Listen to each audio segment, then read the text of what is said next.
교회는 필요합니까? 오늘 이 세상에, 이 시대에 교회는 과연 필요합니까? 많은 분들이 교회가 사람들에게 필수가 아니라 선택이 되고 사람들이 교회를 점점 떠나는 이유는 무엇 때문일까요? 기능으로서 교회는 종교단체로서 교회 역할을 하는 것들이 세상에 많이 있습니다. 당장은 찬양과 기도, 이런 예배로 이렇게 드려지는 이런 것들도 보면은 찬양을 중심으로 이렇게 예배 드리는 공동체들, 또 그런 분들도 많잖아요. 그러니 교회보다 훨씬 더 음악적인 거나 어떤 예배적인 부분들에서는 세련되게 그쪽에서 잘 또 하기도 하고, 또 지식이나 하나님 말씀에 대해서 저희들이 또 배우려고 하면 유튜브 검색하면은 워낙 유수한 분들의 말씀들이 잘 나오지 않습니까? 그러니까 이 시대에 이 교회는 사람들에게 점점 매력이 없어지는 것은 아닐까 하는 생각을 해봅니다. 이 시대에 그런데 그리스도인들에게조차 최고의 강점이자 약점은 자신들에게 필요하다고 생각하는 것들을 취사 선택해서 취하는 체리피커의 그런 신앙 형태를 갖는 것이 장점이기도 하면서도 굉장히 위험한 점이 되기도 합니다. 왜 그러냐면 당장 우리 인간, 우리 자신만을 생각해 봐도 우리가 이 기능이라고 하는 것만으로 인간을 설명하기는 설명이 안 되는 존재 아닙니까? 결론부터 말씀을 드리면 창조 때부터 하나님이 창조하신 이유는 창조하실 때부터 공동체적으로 하나님은 인간을 창조하셨습니다. 태어나면서부터 부모가 있고, 그리고 또 인간 하나님 창조하신 가장 중요한 목적은 하나님과 그렇게 동거하면서, 나중에도 살펴보겠지만 동거하면서 하나님과의 관계성을 딱 놓치게 되면 어쩔 수 없이 인간은 소진되고 소모되는, 고갈되는 존재이기 때문입니다. 오늘 본문 우리가 요한복음 17장을 보고 있는데 예수님이 십자가를 지시기 바로 직전에 이제 이 세상을 떠나가시는 걸 앞두고 남아있는 제자들을 위해서 마음을 다해 그들을 위해 기도하는 고별 설교, 고별 기도 같은 내용이 오늘 본문의 기도입니다. 오늘 본문에도 21절, 22절, 23절에 세 번에 걸쳐서 말씀에 강조하는 것, 네 번에 걸쳐서 강조하는 게 있는데 21절부터 보면 아버지여 아버지께서 내 안에, 내가 아버지 안에 있는 것 같이 그들도 다 하나가 되어 우리 안에 있게 하사. 그리고 22절도 보면 이는 우리가 하나가 된 것 같이 그들도 하나가 되게 하려 함이니이다. 23절도 곧 내가 그들 안에 있고 아버지께서 내 안에 계시어 그들로 온전함을 이루어 하나가 되려 하려 함은, 하면서 예수님의 유언의 강조점은 이 하나됨, 하나에 있습니다. 그것처럼 우리의 개인 신앙생활이 우리 개인의 생각에 의지해서 신앙생활이 하는 것이 아니라 말씀에 의해서 우리가 신앙생활을 하는 것이라고 우리가 생각한다면 오늘 말씀에 주님께서 왜 그렇게 하나를 강조하시나라고 하는 것을 새겨보아야 하지 않겠습니까? 오늘 말씀을 통해서 이 하나됨, 이 공동체성, 왜 그렇게 주님께서 강조하시는 것인지를 말씀을 통해 우리가 새겨보기를 원합니다. 첫 번째로 예수님이 왜 그렇게 하나됨을 강조하시나라고 하는 것은 하나됨이 시작점이기 때문입니다. 어떤 것보다 하나님께서 인간을 창조하신 목적은 성경에 아주 선명합니다. 하나님이 인간을 당신의 형상으로 본따서 만드셨죠. 하나님은 눈에 보이지 않기 때문에 눈에 보이지 않는 하나님을 세상 가운데 보여주실 목적으로 하나님의 모습을 본딴 우리를 창조하셨습니다. 그래서 하나님의 모습을 우리를 미루어 보면 미루어 짐작해 볼 수 있게 하려고 하나님은 그렇게 하셨죠. 대표적인 예 중에 하나가 제가 언제도 한번 말씀드렸지만 하나님이 삼위로 계시는 하나님이시잖아요. 세 분 같은데 한 분 하나님인 걸 이해하는 게 신비입니다. 그런데 이걸 어떻게 우리가 보고 알 수 있느냐? 또 하나님이 인간을 지으실 때 아담만 지으신 게 아니고 하와를 지으셔서 둘을 한 몸으로 하나님께서 만드셨죠. 그것처럼 하나님이 이 인간의 모습을 통해서 하나님을 미루어 짐작할 수 있게 하셨는데, 심지어 하나님이 그들을 창조하시고 그들을 두신 이 에덴 동산의 생활도 그걸 보여줍니다. 하나님의 모습과 우리가 어떻게 해야 어떤 삶이 가장 안정된 삶인지를 보여주는데, 하나님은 인간을 창조하시고 하나님의 그 창조하신 동산에 인간을 두시고 그것이 끝이 아니고 그들과 함께 동행하시는 공동체가 되길 원하신 하나님입니다. 창세기 3장 8절의 말씀 보면 이렇습니다. 그들이 그날 바람이 불 때 동산에 거니시는 여호와 하나님의 소리를 듣고 아담과 그의 아내가 여호와 하나님의 낯을 피하여 동산나무에 숨은지라 이렇게 얘기할 때 하나님을 어떻게 설명합니까? 동산에 거니시는 여호와 하나님 이렇게 설명하죠. 여기에 거닐다라고 하는 원문이 같이 걷다는 뜻도 있지만 동행하다라는 뜻을 가지고 있습니다. 근데 이 똑같은 단어가 어디에도 쓰이냐면은 출애굽하고 이스라엘과 언약을 맺으시죠. 하나님이 거기에도 하나님이 보여집니다. 레위기 26장 11절 12절을 세 번역으로 같이 함께 보겠습니다. 너희가 사는 곳에서 나도 같이 살겠다. 나는 너희를 싫어하지 않는다. 나는 너희 사이에서 거닐겠다. 나는 너희의 하나님이 되고 너희는 나의 백성이 될 것이다. 아멘. 오늘 보면 하나님이 광야에 있는 이스라엘 백성들에게 나는 너희 사이에서 거닐겠다. 이렇게 얘기하십니다. 동행하시겠다. 이 얘기를 하십니다. 그래서 나는 너희 하나님이 되고 너희는 내 백성이 된 거야. 난 너희 사이에서 동행하고 싶어. 이게 하나님의 마음이신 거죠. 타락 전이나 타락한 이후에나 하나님은 우리를 대하시는 이 마음에는 변함이 없습니다. 이게 기본인 거예요. 우리는 어느 때든지 인간은 개인이 기본이 아니고 공동체가 기본입니다. 창조 때부터 그렇게 지음을 받은 거예요. 근데 죄가 가져온 타락의 모습이 있지 않습니까? 어떤 모습을 가지나요? 타락은 여러 악영향을 미치지만 공통점이 있습니다. 무엇이냐면 창조의 모습을 파괴하는 모습인 거죠. 창조 때의 그 아름다운 모습들이 타락되는 순간 점점 흉해지고 파괴되고 부서지는 그림을 가져갑니다. 그래서 인간의 타락도 관계적인 면을 놓고 보면은 이 타락한 이후에 어떤 현상이 일어납니까? 하나님과 함께 머물렀던 에덴에서 쫓겨나죠. 또 우리가 알고 있는 대로 아담의 아들인 가인을 생각해 보십시오. 자신의 동생을 죽이는 죄를 범한 후에 어떻게 되었습니까? 자신의 가족이었던 아담, 하와, 부모님과 떨어져서 쫓겨나서 땅을 유리하는 사람이 된 겁니다. 자꾸 분열되고 갈라지는 형태로 관계가 자꾸 파괴적이고 자꾸 혼자 떨어져 나가는 그런 형태의 모습이 바로 타락된 이후의 인간의 관계의 모습이죠. 죄가 영향을 미칠 때의 모습입니다. 이 세상도 지금 보십시오. 오늘 사회도 보십시오. 정말 분열이 끝도 없이 사회적인 갈등이 끝도 없이 깊어져 가는 걸 보면서 저는 주님이 오실 날이 정말 가까워 오는구나. 이걸 계속 느끼게 됩니다. 제가 한 번은 서점을 갔거든요. 얼마 전에 서점을 갔는데 베스트셀러가 이렇게 쫙 놓인 곳이었습니다. 근데 거기에 책의 하얀 바탕에 큰 한자 글씨로 어떻게 써 있냐면 시대 예보 땡땡 핵개인의 시대. 핵개인. 예, 핵가족 할 때 그 핵개인입니다. 저자가 송기령 작가인데 베스트셀러더라고요. 제가 이게 단어가 너무 생소해서 한번 이 책을 쭉 읽어봤는데, 이 책을 사서 읽어봤는데 핵개인이 뭐냐면 이렇게 핵개인을 정의하더라고요. 기존의 권위인 사회, 가정, 직장으로부터 영향을 받는 것이 아니라 네트워크와 AI 최적화 시스템을 통해서 새롭게 정의되는 가족, 삶을 추구하는 새 시대와 새로운 개인을 핵개인이다. 이렇게 얘기하더라고요. 거창하게 얘기하지만 이런 겁니다. 거기에 나오는 내용 중에 5분 존경 사회 이런 게 있더라고요. 5분 존경. 예전에 이제 직장을 딱 들어가시면 직장 생활 해보신 분들은 아시지만 죄송합니다. 안 해본 제가 직장 생활 얘기하니 그러네요. 저는 아르바이트는 해봤습니다. 예.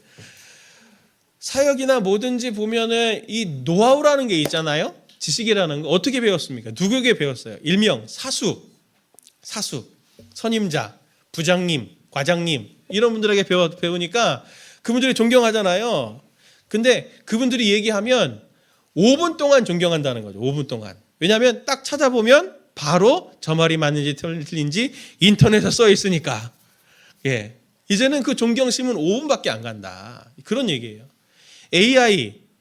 제가 요즘에 깜짝 놀랐어요. 저 별로 그거 안 해봤는데 요즘 다 AI가 다 붙잖아요. 심지어 카카오톡도 제가 보니까 쫙 이렇게 올라가는데 버튼 하나 생겼더라고요. AI 버튼 딱 누르면은 내가 그동안에 안 읽었던 위에 있던 내용을 쫙 요약해줘 가지고 딱 한 줄로 알려주더라고요. 신기하죠? 예.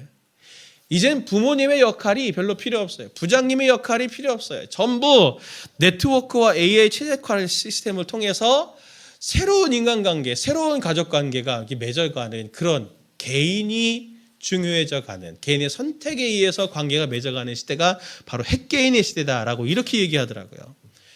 얼마나 멋집니까? 정의 잘 내리고 시대를 통찰력도 있고 앞으로 계속 그런 시대가 될 거다. 그렇게 얘기하지만 조금 더 눈을 넓게 열면 이게 얼마나 우리가 지금 위험한 데로 빠져가고 있는가라고 하는 것들을 보게 됩니다. 제가 보니까 제가 아까 말씀드렸던 것처럼 이 죄의 중요한, 타락의 중요한 특징이 분열이라고 제가 말씀드렸잖아요. 떨어져 나감이라고 제가 말씀드렸잖아요. 파괴됨이라고 말씀드렸잖아요.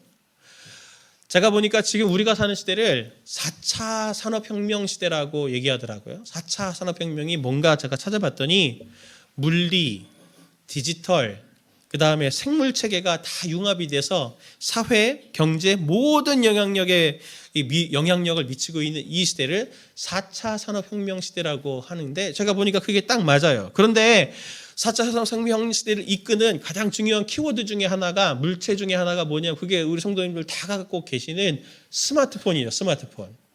왜 스마트폰이 다 갖고 계십니까? 이게 소통을 위해서잖아요.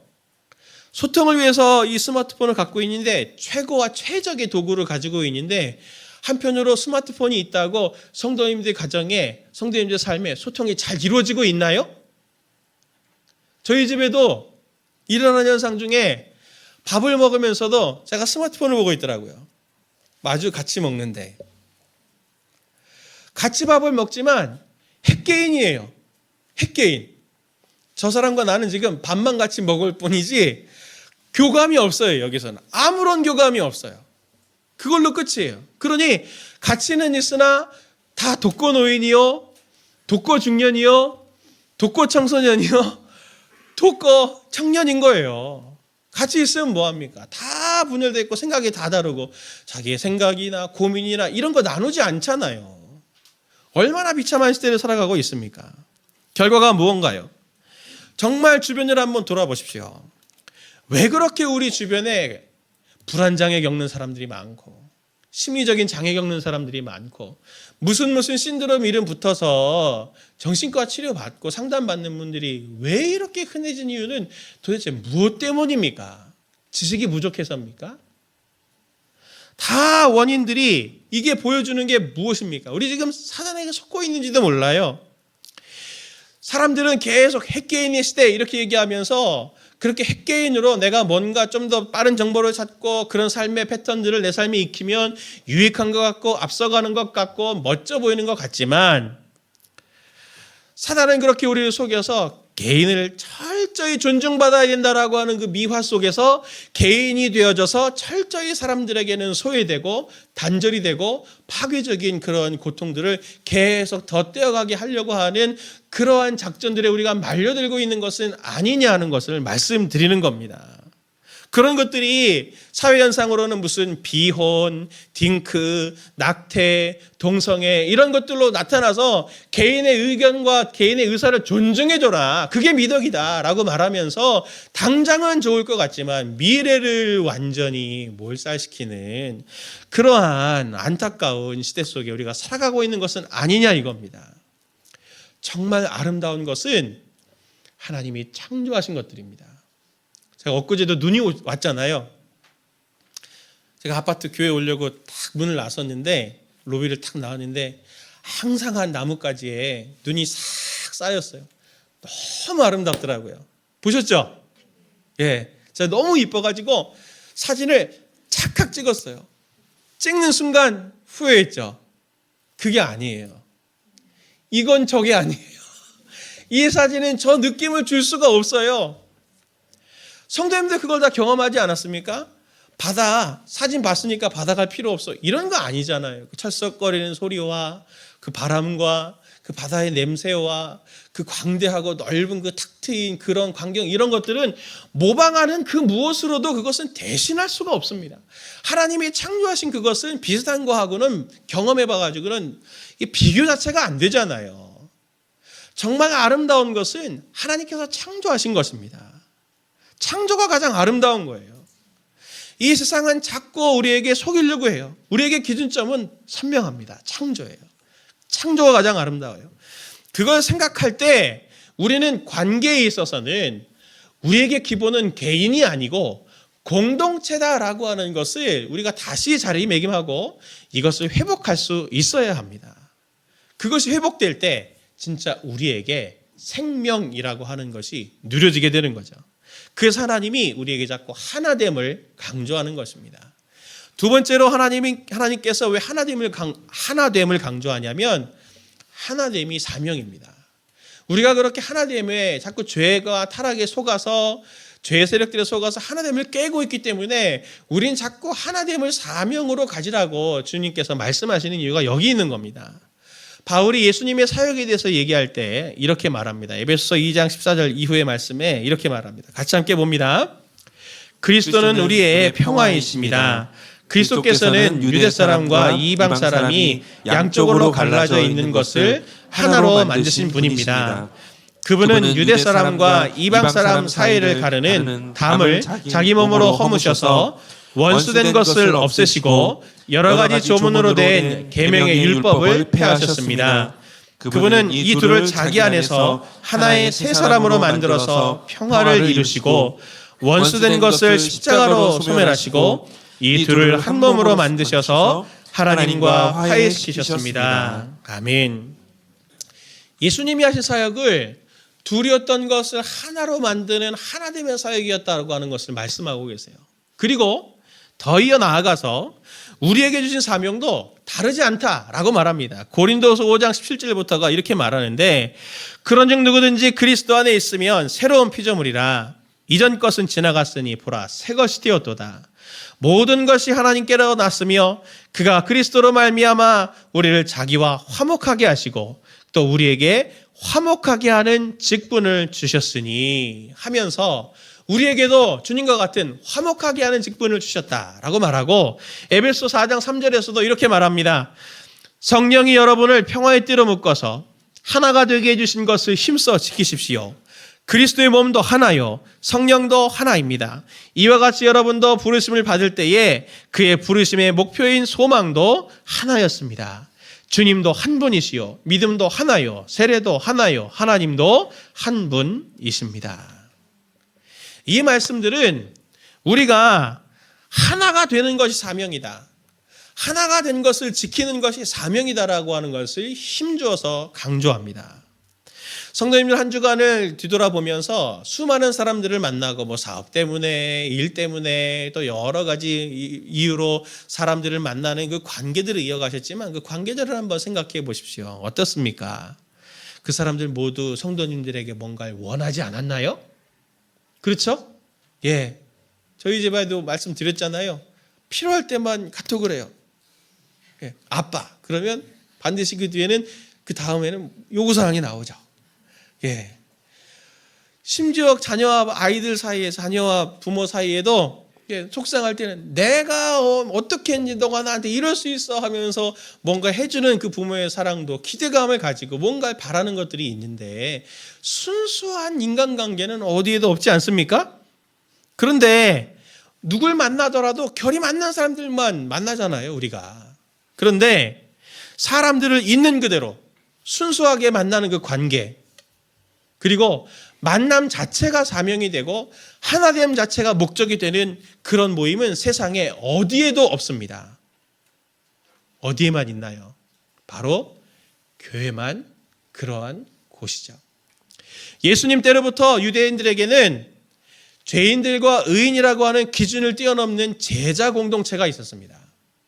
그리고 사도시대에는 교회 공동체는 귀족, 평민, 노예라고 하는 사회 질서를 위협할 만큼 그들이 그 모든 사회 질서를 흔드는 교회 공동체가 있었습니다. 그만큼 교회는 급진적인 공동체였어요. 우리나라에도 복음이 전해진 조선 말기에 복음이 들어와서 교회가 모든 이 사회 질서를 흔드는 위협을 분명히 줬습니다. 예를 들면 제사 때문에 사회가 위협받아서 기독교인이 핍박받은 것도 있지만 반상이라고 하는 개념, 양반과 이 상민이라고 하는 이러한 것들을 다 흔들고 모든 사람들이 교회에서 모여서 한 하나님의 가족이라고 칭함받으며 예배드리는 예배 공동체가 얼마나 그 조선 사회에는 경계가 되었습니까? 제가 인터넷을 검색하다가 꽤 오래전에 한 10년도 넘은 것 같아요. 인터넷을 검색하다가 충격받은 그림이 있어요. 제가 오늘 그걸 보여드리려고 하는데 한참을 제가 이 그림을 처음에 보고 묵상을 하고 그리고 지금도 가끔씩 꺼내서 제가 보는 그림 중에 하나가 이 그림입니다. 그림을 두 장을 보여드릴게요. 첫 번째 그림을 한번 보여주십시오. 제목이 그레이스예요. 예수님과 예수님의 주변에 사람들이 함께 모여있죠? 예, 이건 그레이스입니다. 다음 그림을 보여주십시오. 이 그림은 어메이징 그레이스입니다. 어메이징 그레이스. 여기 보면 제가 이 그림을 처음 보고 되게 불쾌했어요. 어떻게 예수님을 저렇게 불경스럽게 표현할 수 있을까? 예, 저기에 창녀도 있고 마약 중독자도 있고 트랜스젠더도 있고 소년병도 있고 별의별 사람들이 다 있잖아요. 그 다음 그림을 한번 보여주십시오. 두 장을 같이 보여드리려고 하는데 같은 그레이스인데 무언 그레이스고 무언 어메이징 그레이스입니까? 놀라운 은혜냐고요. 오늘 우리에게 있어서 이 그레이스는 이해가 되는 예수님입니다. 그러나 어메이징 그레이스는 이해되지 않는 예수님이죠. 근데 예수님 당시의 모습은 이렇지 않았을까? 바리새인들에게 이런 충격이 아니었을까? 그리고 오늘 우리에게 예수님이 만약에 오신다면 저런 사람들을 찾아가서 저런 사람들을 구하시려고 저분들의 친구가 되시진 않았을까? 하는 생각을 하게 되더라고요. 그러면서 제가 사진 내려주시고 저를 보십시오.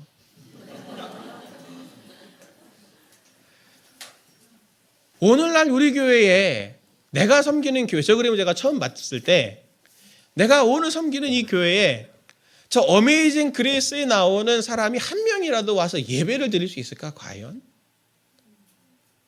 그 생각을 했어요. 저분들이 올 수가 없다면 하나님의 은혜를 바라고 구원하심을 바라고 내가 지금 이런 모습이지만 하나님의 은혜와 은총이 필요해서 회복이 필요해서 하나님을 찾고자 한다면 그분들이 내가 지금 섬기는 이 교회에 와서 예배를 드릴 수 있을까? 회복을 할 수 있을까? 자신이 없더라고요, 저는. 그러면서 제가 저 그림을 종종 꺼내보면서 제가 기도하는 제목이 그거예요. 주님, 제가 섬기는 교회는 저런 분들도 와서 저런 죄인들도 와서 주님을 만나고 회복되고 치유로 나아가는 공동체가 될 수 있기를 간절히 바랍니다.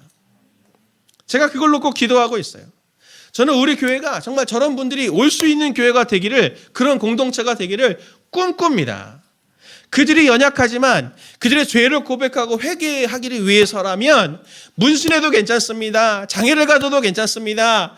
LGBTQI 끝까지 어디까지 나아가도 그런 과거를 불문하고 하나님 앞에 나아가 회복을 하길 원합니다라고 하면 그분을 위해서 기도해주고 함께 해줄 수 있는 회복 공동체, 그들을 위한 공동체가 되기를 바라는 것이 주님의 마음이 아닐까요?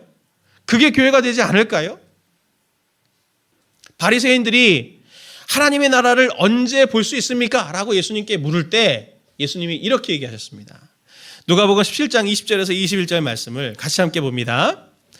바리새파 사람들이 하나님의 나라가 언제 오느냐고 물으니 예수께서 그들에게 대답을 하셨다.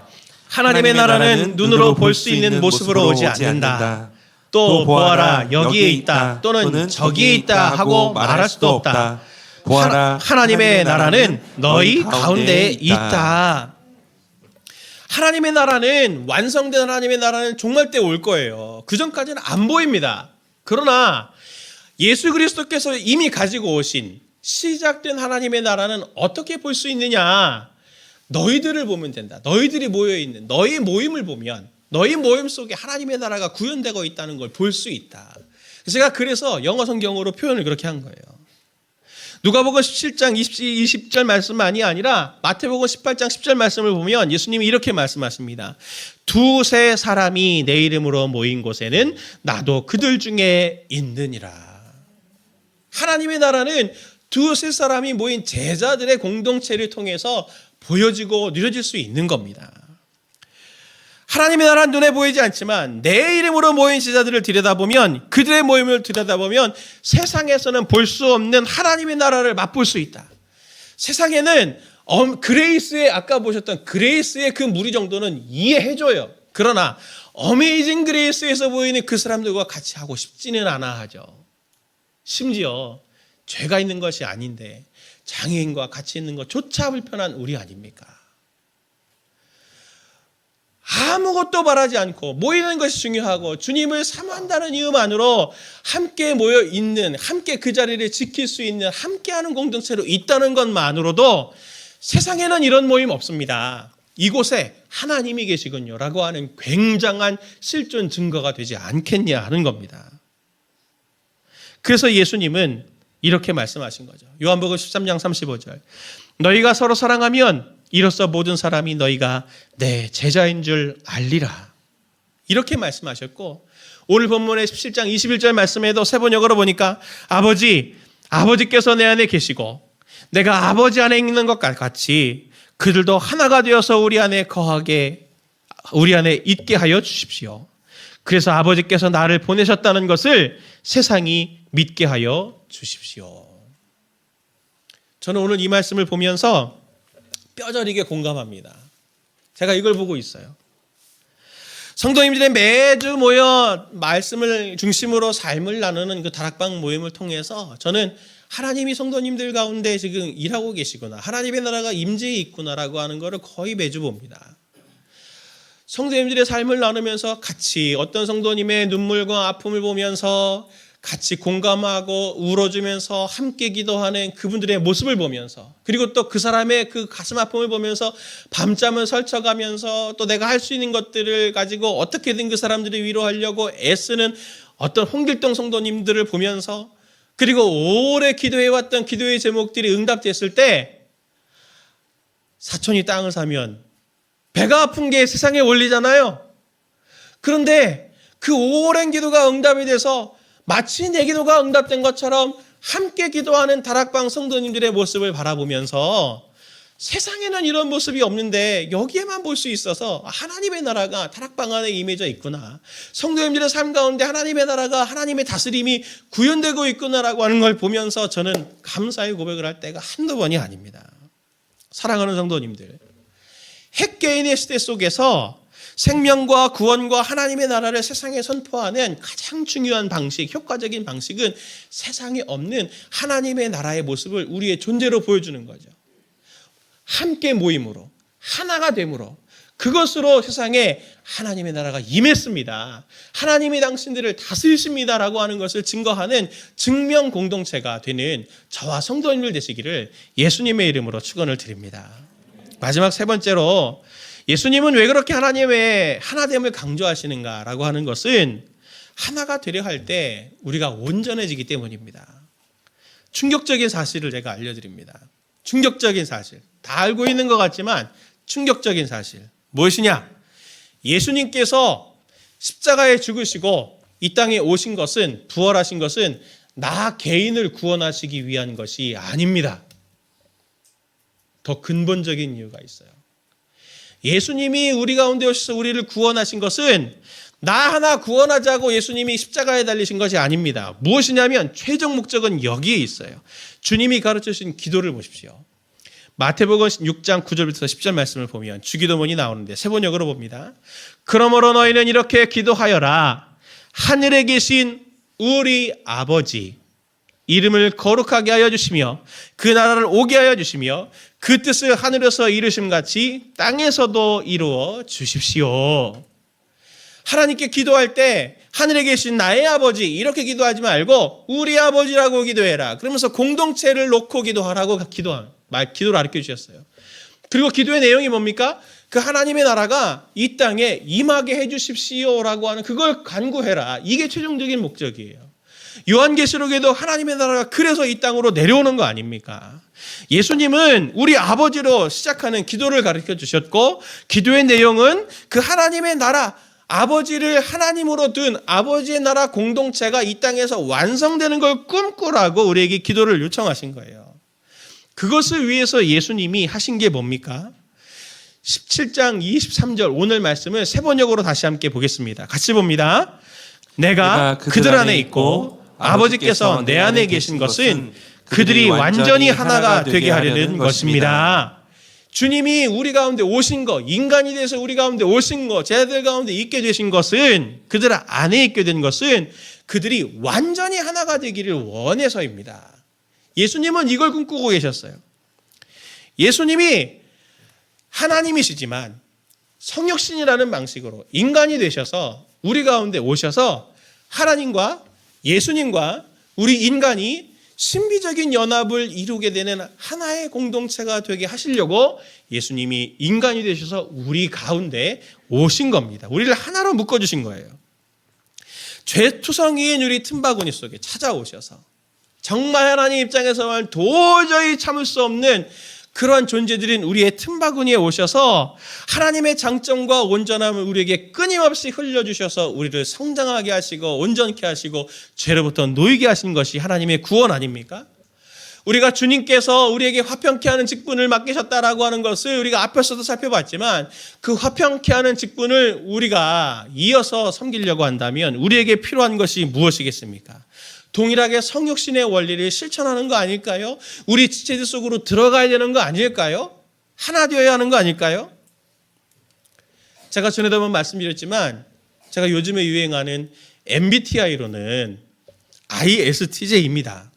예, ISTJ. 근데 STJ는 정말 끝에 있어요. 정말 끝이에요. 저 끝에. 거의 100점. 이거라도 100점 맞아야지. 예. 정말 끝에 STJ. 근데 저 같은 성격은 이렇게 계획대로 가지 않으면 엄청 불안하고 계획되지 않으면 스스로에게 화가 나고 변수가 생기면 왜 그것까지 생각하지 못했던가 나는 하면서 스스로에게 화를 내는 성격이 접니다. 지금 아마 MBTI 하면 조금 많이 다르게 나오기는 할 거예요. 근데 제가 이찬수 목사님과 사역을 했잖아요. 예. 모르실 겁니다. 이찬수 목사님이 어떤 분이신지를. 예. 아침에 교역자회의를 해갖고 이슈가 있어서 교역자회의를 하면은 이렇게 하자 이제 결정을 합니다. 교역자들 불러서 그렇게 준비하겠습니다. 그러면 점심에 부르세요. 아니다. 이렇게 하자. 알겠습니다. 이렇게 준비하겠습니다. 그러면 또 퇴근하기 전에 다시 부르세요. 아니다. 이렇게 하자. 제가 너무너무 힘들었어요. 어느 장단에 맞춰야 할 것인가?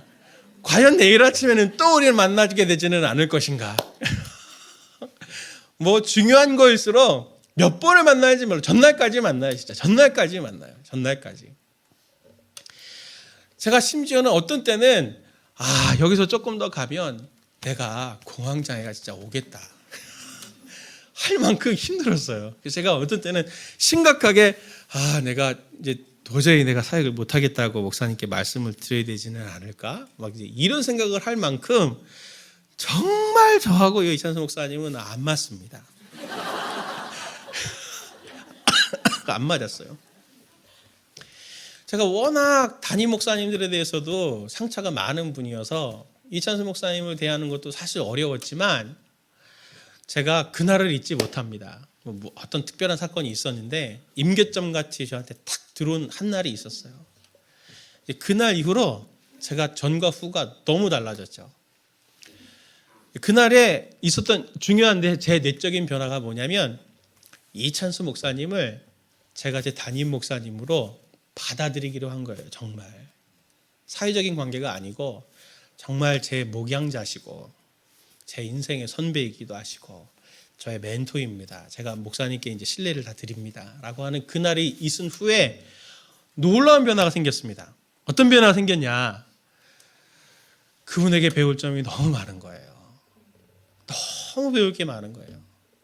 제가 STJ 가지고 있는 장점이 분명히 있잖아요.